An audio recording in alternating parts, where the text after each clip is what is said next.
uma boa tarde para você. Está começando ao vivaço o programa Hora do Esporte aqui na tela da TV Câmara de São José dos Campos. Estamos chegando nesta sexta-feira. Sextou, hein, galera? Vamos até às 3 da tarde, trazendo as principais informações do esporte aqui da nossa cidade. Aqui comigo ele, jornalista, repórter esportivo, como diz Marquinhos, tá feliz, hein? O nosso querido Bruno Castilho. Tudo bem, Brunão? Boa tarde. Boa tarde, Vieira. Boa tarde a você de casa. Como sempre, é um prazer inenarrável estar em mais um Hora do Esporte. Estou feliz porque, como sempre falo aqui, trabalho com pessoas legais, como o nosso Matheus, que está lá no Switcher, lá, fazendo os cortes do programa, que é uma pessoa que mora no meu coração. Muito bem, mora no meu também. E aqui com a gente também o nosso intérprete de Libras, o nosso querido Luiz Fernando, o papai do Lorenzo. Lorenzo que é o mascotinho do nosso Hora do Esporte. Luizão, seja sempre muito bem-vindo. Aí o nosso soquinho maroto de toda segunda, quarta e sexta, o Luizão que sempre leva a informação para a comunidade surda que acompanha o nosso programa, tá certo? E olha só, a gente começa o Hora de hoje falando da eliminação do São José no Paulista da Série A2. O nosso repórter João Delfino esteve no estádio Joaquinzão e vai contar a história do jogo para você, que é cheio de nuances, hein? Ai, Jesus. As imagens são do Renan Rosa, o nosso sabiazinho. Solta, Matheus. Vontade de chorar e morrer.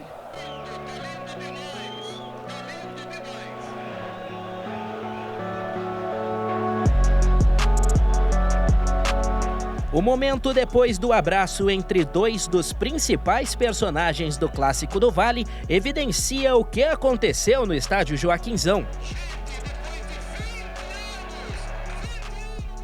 Taubaté e São José decidiram uma vaga na semifinal da Série A2. O Burro chegou ao Joaquinzão nos braços de sua torcida, que fez festa nos arredores do estádio. Com equipes mudadas em relação ao primeiro jogo, os donos da casa começaram melhores, empurrados por mais de 7.000 torcedores. Nesse cruzamento de Ailton, Ariel quase se complicou. Era um presságio do que estava por vir. 1 minuto depois, Ailton mais uma vez. Gutierrez não desperdiçou o presente e foi para a rede. Taubaté 1-0 aos 7 minutos do primeiro tempo. No lance seguinte, a Águia teve a bola do empate com o Wesley, mas o camisa 10 mandou para fora. O lance também era um sinal do que viria por aí. Em boa jogada na direita, Léo Pereira cruzou e Martinelli se jogou, mas não alcançou. Aos 24, Thiago Rubim foi lançado e dividiu com Caio Felipe e Douglas. O árbitro marcou pênalti para o São José. Mas espera. 1979. Estádio Palestra Itália. São José e Taubaté. Pênalti para o São José.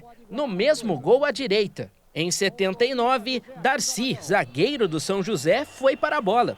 Aqui, Thiago Rubim veio para a cobrança. 46 anos depois, a história se repetia. Eu sabia de 79, mas não sabia que aconteceu um pênalti, não sabia que aconteceu pro lado direito, não sabia que aconteceu com a camisa cinza, né? Com o uniforme cinza. E assim, não tem explicação, cara. Eu acredito muito em Deus e eu acho que a única explicação que tem é Deus. O jogo seguiu com o Burrão dando a bola para o São José jogar e tentando explorar contra-ataques. Os minutos finais da primeira etapa foram de pressão da Águia, que quase ganhou um gol contra nessa cabeçada de Marcão.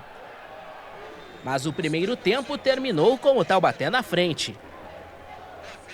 Os 45 minutos seguintes seriam os últimos para uma das equipes. Atrás no placar, o São José continuou na pressão. Vinícius Tanque, aposta do técnico Paulo Roberto entre os titulares, tentou 2 vezes em 5 minutos. Primeiro nessa cabeçada e depois nesse chute que acertou a trave. O Alviazul continuava apostando nos contra-ataques. Nessa, o Gleicinho quase guardou. Depois disso, o jogo virou o chamado ataque contra a defesa. Michael Paulista, que veio do banco, arriscou de fora. Thiago Rubim, sozinho dentro da área, fez isso aí. Cristiano, pelo alto, parou em Douglas mais uma vez. E nessa, o goleiro virou uma muralha na frente de Tanque. O Taubaté teve chances de matar o jogo, mas Miguel desperdiçou. No último lance da partida, falta para a Águia. Todo mundo dentro da área do Taubaté. Felipe Borges arriscou direto e mandou para fora a última chance do São José. Fim de papo, vitória do Taubaté e classificação histórica do Burro da Central para as semifinais da Série A2.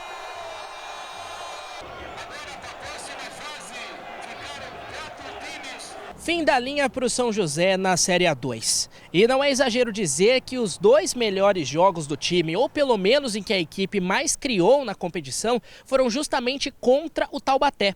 Na primeira fase, uma vitória por 3-0. Mas no mata-mata, derrota pelo placar mínimo e eliminação. Infelizmente a bola não entrou, desperdiçamos uma penalidade e durante praticamente os 2 tempos, se tem alguém que mais criou, que mais teve a oportunidade de gol, foi a equipe de São José. Eu acho que futebol não tem justiça, mas tivesse que haver um vencedor hoje, por tudo que ocorreu durante os 90 minutos, mas o acréscimo foi a equipe de São José. O herói do time, o goleiro Douglas, contou que tinha estudado as cobranças de pênaltis dos joseenses. Cara, realmente eu estava estudando, é porque a gente tinha possibilidade, né, de ir para os pênaltis, mas no estudo ali tinha muito pênalti do Thiago e assim, cara, a atuação foi grandiosa, graças a Deus eu consegui fazer o meu melhor ali em campo. Ele também revelou o que conversou com o goleiro Ariel ao fim do jogo. Cara, a gente como goleiro, a gente se trata diferente, né? Mesmo que é uma camisa ou a outra, mas quando acaba o jogo a gente é muito parceiro. Assim, eu conheci ele agora, não conhecia e já passei por situações igual ele. Então a dor que ele sentiu, eu sinto também. E aí ele estava triste, né, pelo erro, mas eu falei para ele que ele tem que erguer a cabeça, tem que seguir em frente. Infelizmente culminou na desclassificação deles, mas ele é um grande goleiro e pode ter certeza que ele vai dar também muitas glórias para o São José. Para o técnico da Águia, o time mereceu a vitória, mas também não tirou o mérito da conquista taubatiana. São José, eu acho que futebol não tem justiça. E quando uma equipe ela vence a outra, ela não pode deixar de ter seu mérito.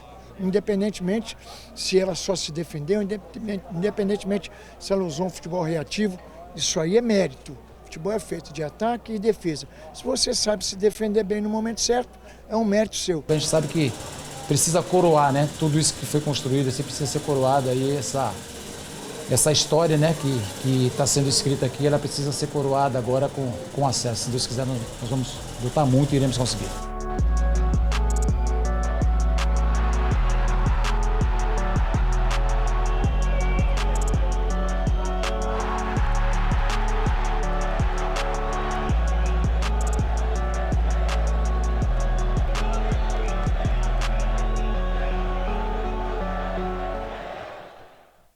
Pois é, Brunão, detalhes fazem a diferença e os detalhes fizeram a diferença lá no jogo no Joaquinzão na quarta-feira. O Ariel falhou quando não podia falhar, Thiago Rubinho, artilheiro do São José, falhou quando não podia falhar e o resultado foi de 1-0 vitória do Taubaté. A gente até comentava no programa de quarta-feira aqui que esse seria o confronto mais equilibrado das quartas de final, né? Em que pese... acho que tirando só o Primavera, todos os outros jogos também foram muito equilibrados, com gols no final, que foram para pênalti. Então, todos esses jogos aí foram com muita emoção, como tem que ser, e como são esses jogos de mata-mata de quarta de final. Taubaté e São José tinha o quesito rivalidade, né, que deixava o clima um pouco mais tenso e denso também, né? E aí, como a gente comentava no programa de quarta-feira, esse confronto Taubaté e São José seria um jogo de xadrez, né? Quem errasse menos poderia passar, né? Passaria para a semifinal e foi o que aconteceu. O São José teve 2 erros cruciais aí, né? Um na falha do Ariel e o outro no pênalti perdido pelo Thiago Rubinho. E o Taubaté aí teve melhor êxito aí, tomou pressão praticamente quase todo o jogo, mas o Douglas, numa atuação de gala aí, numa atuação que talvez seja até agora a melhor na carreira dele, garantiu aí a classificação para o Taubaté. E as coincidências, né? Com 79 e 2025, o gol também saiu de um cruzamento que veio da esquerda. O gol não foi igual porque não teve falha no gol do Taubaté lá em 79. Foi um cruzamento. Apesar do Mário Boi não estar muito bem posicionado na época também não. O Mário Boi, bola rasteira encobre ele, né? O Mário Boi é desse tamanho assim, sem a peruca ainda, que beleza. Fala que ele tem peruca e fica bravo. Mas o Mário Boi foi um grande goleiro da época do São José, mas ali em 79 veio o cruzamento, assim como veio da esquerda. Aí em 2025 teve a falha do Ariel, que eu acho que o Ariel acabou falhando por conta de iluminação, porque lá no Joaquinzão, assim como no Martins Pereira, o Martins Pereira é menos pior, mas a iluminação é realmente ruim dos dois estádios. Acredito que a falha do Ariel tenha sido por conta de iluminação, porque ele mal sai do chão. Acho que na cabeça dele ele estava inteiro na bola e a bola escapuliu e caiu. E aí o Thiago Rubinho acabou desperdiçando a sua chance, e não só o pênalti, né? Porque ele teve outras oportunidades que acabou perdendo. Aquele gol que ele foi de cabeça rasteira na bola, não dá também, ele deu com as costas na bola, na verdade, que ele virou, a bola bateu nas costas e ele saiu. E ainda pegou na trave, essa bola resvalou na trave. Enfim, São José errou demais. Se estivesse jogando até agora, acho que a bola não entraria para a equipe do São José. Passa o Taubaté, o São José fica pelo caminho. E você falou como é que fala? Dos confrontos, né, de quartas de final, que foram muito equilibrados. Matheus, coloca pra gente aqui os jogos de quartas de final. Primavera fez o dever de casa, venceu por 1-0 o Santo André, tinha empatado no jogo de ida, fez aquele dever, empata fora e ganha em casa. Mesma coisa do Taubaté. Capivariano e 15 de Piracicaba, meu amigo, o jogo lá tava dando a classificação pro 15, porque tava 1-0 pro Capivariano, ou melhor, tava indo pros pênaltis. Aos 49, o Capivariano fez o segundo gol, que demorou 5 minutos para revisar no VAR, revisou. O Vinícius Popó, foi dado o gol para ele. Aos 50 e tralalá, o Gobo, Léo Gobo, que jogava aqui, fez o gol da equipe do 15 de Piracicaba. O jogo foi para os pênaltis e o Capivariano acabou vencendo 5-4. Ituano, a mesma coisa. O Ituano estava sendo eliminado porque o jogo estava 2-1. No final do jogo, aos 49, o Neto Berola, artilheiro do campeonato, fez o 3-1 para o Ituano, levou o jogo para os pênaltis. O Ituano saiu perdendo de 2-0 nos pênaltis. Errou 2 pênaltis, os 2 iniciais. Ainda acabou virando, venceu por 3-2 nas cobranças de pênalti. E o Taubaté venceu o São José, dever de casa bem feito, empatou fora e ganhou em casa, classificado. As semifinais já estão definidas desta forma. Domingo, 11 da manhã, Taubaté e Primavera. Melhor campanha do Primavera contra a quarta melhor campanha dos semifinalistas. Ituano, terceira melhor campanha contra a segunda melhor campanha do Capivariano, jogo às 18 horas. Jogo da volta, decisão dia 29, outro sábado, 15 horas, Primavera e Taubaté, Capivariano e Ituano, 5h30 da tarde também, os jogos da volta. Quem vencer aqui, quem avançar, sobe para a primeira divisão e fazem a final festiva. Brunão. É isso. E essa questão de, São José martelou e não saiu, né? É comum de decisões, né? Se a gente pegar o Mundial que o São Paulo venceu em 2005, só deu Liverpool. O São Paulo, as poucas chances que chegou, guardou. O Rogério Ceni também numa atuação de gala acabou garantindo o resultado. Corinthians e Chelsea a mesma coisa, o Cássio ficou grande no gol do Corinthians e acabou garantindo aí 1-0 com o gol do Guerreiro. Ou seja, esses jogos aí, os goleiros acabam sendo fiéis da balança também, né? Acabam pesando bastante e quem erra menos garante o resultado. Boa analogia, tem razão. Esses 2 jogos que você citou realmente tem muito a ver com esse São José e Taubaté. O São José foi muito melhor que o Taubaté, penso eu, na partida, por conta de chances criadas, desperdiçadas, e o Taubaté foi efetivo, fez o gol quando tinha que fazer, aproveitando a falha do goleiro Ariel. A gente vai para um rápido intervalo. Na volta ainda a gente vai falar mais um pouquinho sobre São José e Taubaté. Vamos ver se o Paulo Roberto fica ou não. Acho que ele está querendo ficar. A gente volta já, não sai daí.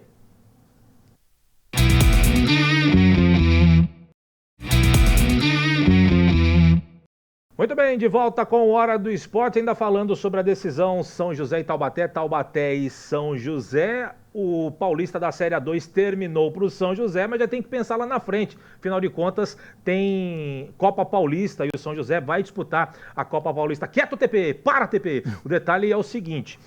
A grande pergunta que fica é, quem será o técnico do São José para a Copa Paulista? Está um pouquinho longe, a perspectiva de início da Copa Paulista é para junho, 2 meses e meio, mais ou menos.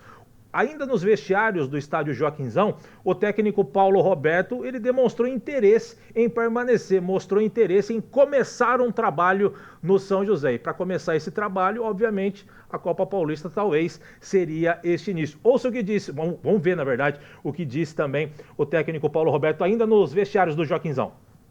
Olha, eu sempre já deixei bem claro, né, desde que aqui cheguei, né, para algumas pessoas particularmente, mas eu gostaria muito de ter podido participar do planejamento desde o início do trabalho. Não tivemos essa oportunidade, demos seguimento a um trabalho que vinha sendo feito por grandes profissionais, por profissionais qualificados, mas que nós gostaríamos muito de poder iniciar um trabalho. Agora isso aí está nas mãos da diretoria, né? Nós temos que deixar a diretoria resolver. Brunão, tá claro a intenção do Paulo Roberto de permanecer no São José. Entendo eu que seria uma boa, mas eu entendo também, tem negociação financeira, esse período aí de entre-safra, esse período que o São José de fato vai ficar parado e ficar pagando um técnico que é caro, o Paulo Roberto, pelo serviço prestado que ele tem, realmente às vezes pode ser um fator complicador. Mas se o São José conseguir manter um técnico como o Paulo Roberto, já pensando na Copa Paulista, que para mim é o caminho mais próximo para o São José voltar a disputar o cenário nacional do futebol, acho que seria um grande passo para o São José. E tem também a questão de ver se nesse meio tempo aí, se não chega uma outra proposta, né? Por mais que ele tenha dado um sinal de que queira continuar, né? Talvez aí surja uma outra proposta e aí ele repense nesse querer ficar, enfim, tem tudo isso também nesses 2 meses. Então tudo, é lógico que depois da eliminação você pensar em se vou ficar ou se não vou ficar é muito cedo, né? Porque a cabeça tá milhão, acabou de ser eliminado, ou seja, a cabeça tá pesada, turbilhão, então ele vai pensar, vai sentar com a diretoria, isso com certeza vai acontecer. E o Paulo, ele é um treinador, não vou repetir a palavra malaco, senão complica o Luiz. Mas ele é um cara experiente, né? Não à toa tem 14 acessos aí no currículo. E a Copa Paulista, nos últimos anos, ela tem sido bastante deficitária. Então, assim, o time com o mínimo de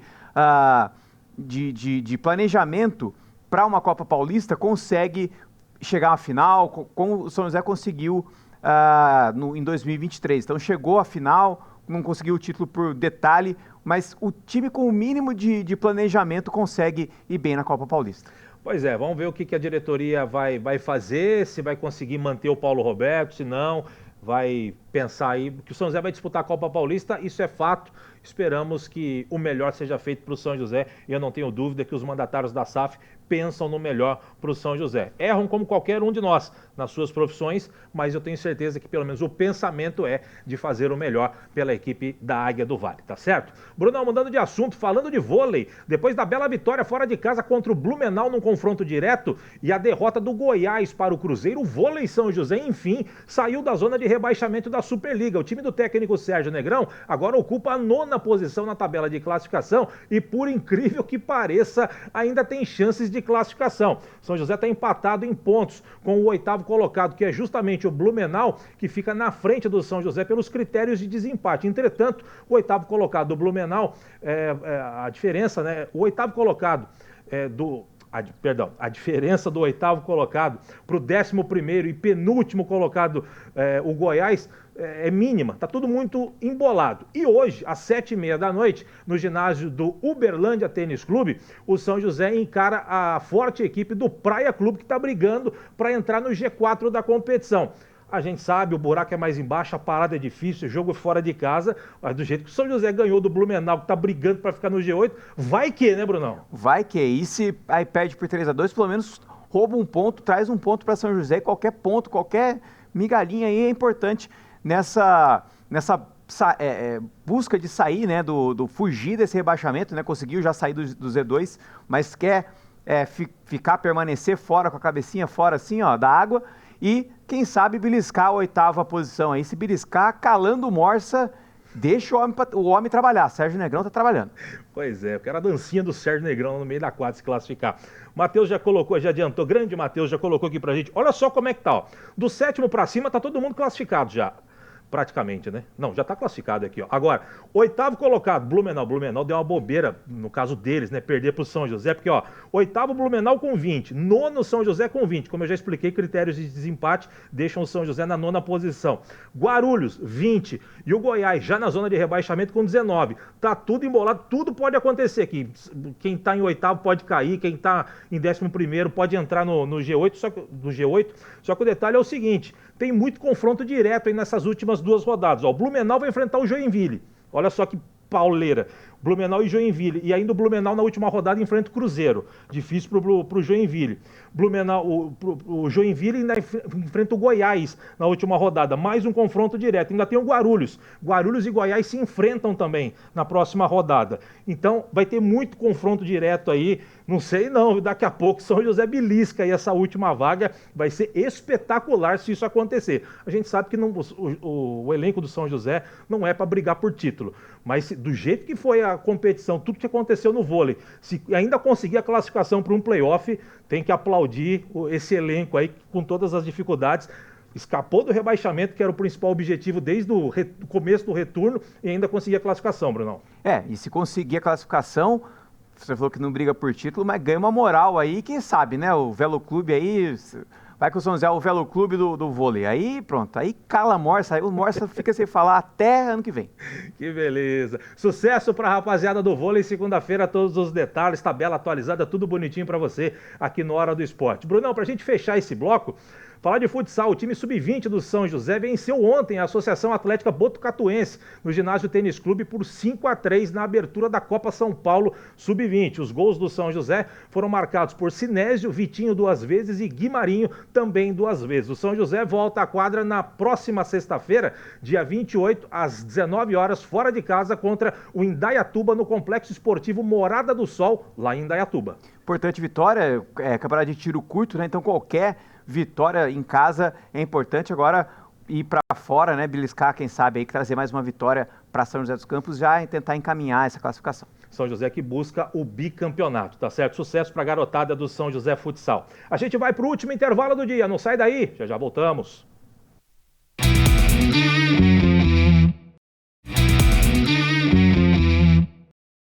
Muito bem, de volta com a Hora do Esporte, falando agora da Série A4. Amanhã acontece a última rodada da fase de classificação da competição e o Joseense joga por um empate contra o Barretos, fora de casa, para avançar às quartas de final. O Tigre do Vale ocupa a 7ª posição com 23 pontos. 3 times brigam por 2 vagas. Vamos ver como é que tá a classificação. Matheus, coloca pra gente, por favor. Desculpa aí, Matheus, você já colocou as imagens de treino, tem que botar aqui, ó.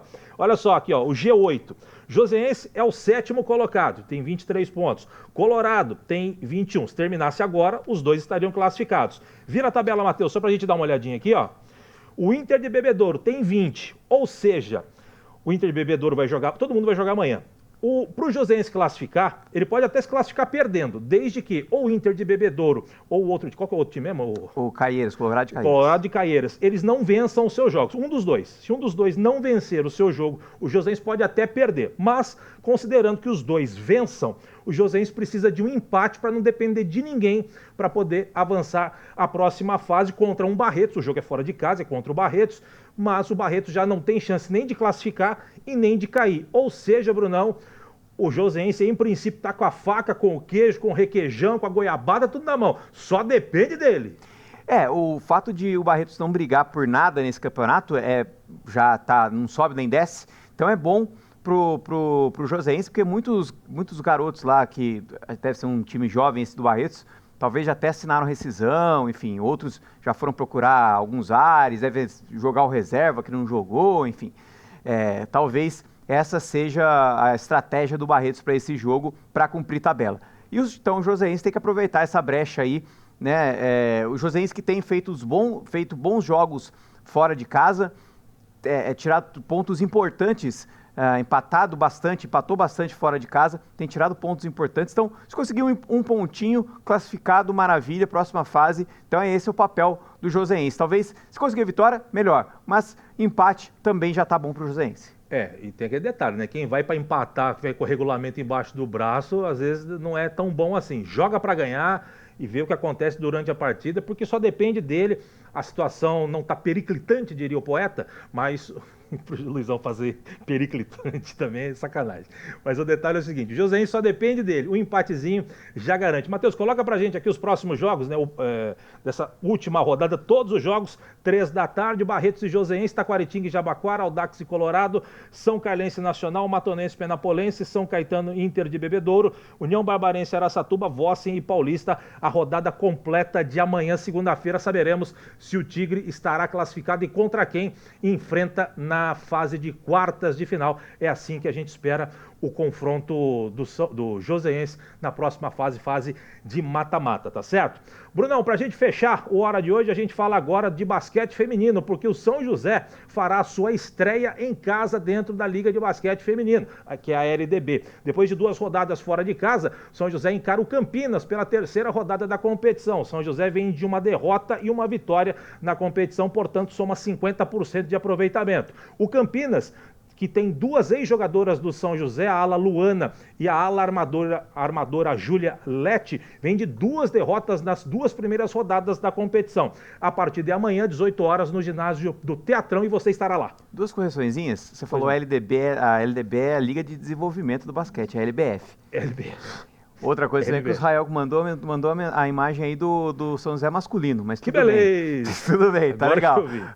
Mas é importante aí o jogo estreia do São José em casa, né, nessa LBF. Então, para quem quiser assistir o basquete aí, apoiar o São José no Teatrão amanhã, que horas que é o jogo? 6 horas, né? 6 horas da tarde estarei lá. Então, apoia as meninas do São José, conseguir mais uma vitória no campeonato, né? E brigar aí pela parte de cima da tabela. O São José que tá renovado, tá com jogadoras estrangeiras, experientes, tem tudo para ganhar. Que assim seja. Olho na Júlia Lete e na Luana, hein? Ex-jogadoras da equipe do São José, tá certo? Brunão, vambora? Vambora. Tá na hora. Brunão, um grande abraço pra você, ótimo final de semana, bom trabalho amanhã no Jogo das Meninas, traga a vitória do Teatrão pra segunda-feira a gente repercutir aqui no Hora do Esporte. Grande abraço, bom final de semana. Foi um prazer inenarrável estar em mais um Hora do Esporte. Bom final de semana, descanse bastante. Quem for trabalhar, trabalhe. Bom trabalho e até segunda-feira. Tchau. Maravilha. Luizão, grande abraço pra você, hein? Sempre um prazer dividir o programa contigo, com o Bruno e grande equipe aqui no Hora do Esporte. Nós vamos chegando ao final do programa de hoje, agradecendo a sua audiência, a sua paciência. Eu, Brunão, Luizão e grande equipe, a gente volta na segunda-feira para te deixar sempre muito bem informado sobre os assuntos da nossa cidade. De minha parte, grande abraço, bom final de semana, fique com Deus. Até a próxima. Tchau, tchau.